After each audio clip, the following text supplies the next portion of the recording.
Today, I want to share a story with you, and it's a sad one. I'm sorry to say there's no happy ending with this story. I was stationed in Augsburg, Germany from December of '86 until until the fall of '93. And my first 2 years, I was in artillery unit, first 36. I was a cook in the army. I worked in the ration room, as we called it, and so I controlled all the food that went out. We had to pull all the meats to thaw out for the next meals. The other thing that we had to do was we had to go pick up the food from what we called it TISA, Troop Issue Supply Agency. And so I had a big Mercedes Sprinter van before they were Sprinter vans in America. This is 87, 88. And so 3 times a week, Monday, Wednesday, and Friday, I would have a small detail that would each of the units would be designated for a week at a time. The detail would be 2 to 3 people, and they were with me until whenever I got done. So as soon as they got there in the morning, when breakfast was taken care of, we'd go get the truck and we'd head over to the other, over behind the PX and stuff was where we picked up our food. There was this one guy, I just seemed to, I don't know why, but he always seemed, when it was their turn, I would always get him once or twice. He was a tall guy. Just really, really nice guy, really good looking guy. He was when he walked around, even the men were like, this guy's good looking. And whenever you had him, you just liked having him there. Man, he would take care of everything. You didn't have to worry about. Once he figured out what was going on, man, he would load up. When we would get back to the mess hall, he was up there unloading. He did not back down from anything. And being in artillery, our goal was that because at this time there was the Cold War, and so we knew that if there was something coming through we were closest to the Czech border, that they were going to break through the Fulda Gap, and so we always knew that in case of war, that's where artillery was headed.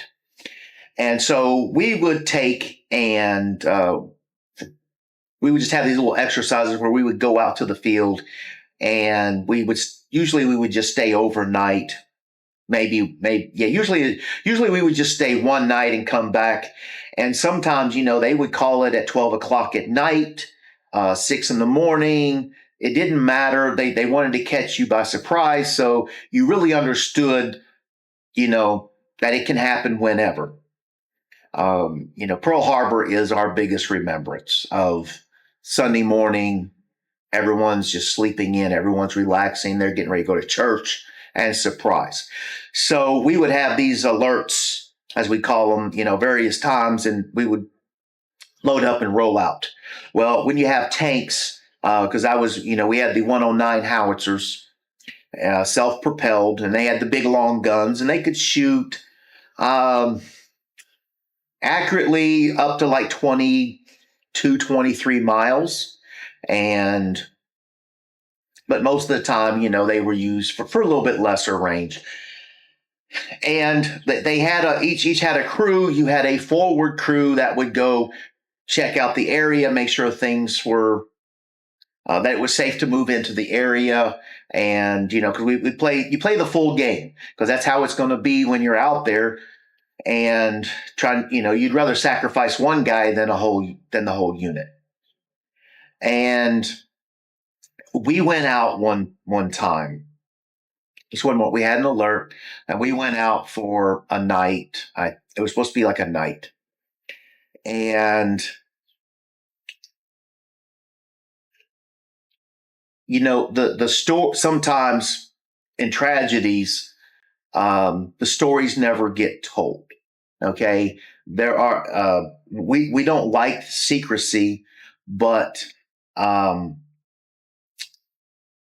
so the assumption is that in this series, this guy was one of the forward scouts, okay, that they would go check out in advance, and then they would call back and say, yeah, this area is clear, and then the platoon would move in with the guns. And uh, it's been many years, and I don't remember um, how they told us, but everything just suddenly got shut down. And somehow in the night,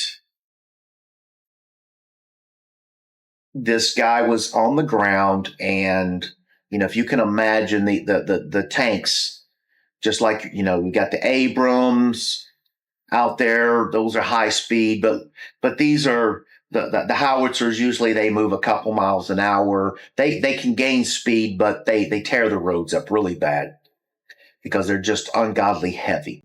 We're out there outside of town, and everything got shut down. And somehow in the darkness, no one understands. We never heard anything else after it. There was a big investigation, but they don't report these. They don't give you. They don't share this information downwards when you have tragedies. But somehow in the night, when the howitzers were moving into to get set up, the track had run over him and had he had been decapitated that night. And I was just, I know he had his friends. He was very well liked, and it still bothers me when I think about it, because he was 20 years old, maybe. I don't know. He was somewhere in there. And, there's some people, they just have this energy about them, they're just always, everything's always positive with them. And when they come around, they, you get hit with their charisma, and you don't really know what happened. And this was who this guy was. I mean, he wasn't the hoorah and all that, but when he was around, everybody was just happier. It really was.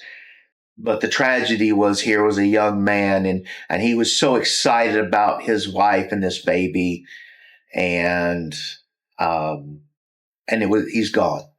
And this has been 20 something years. So this boy, he grew up without his father.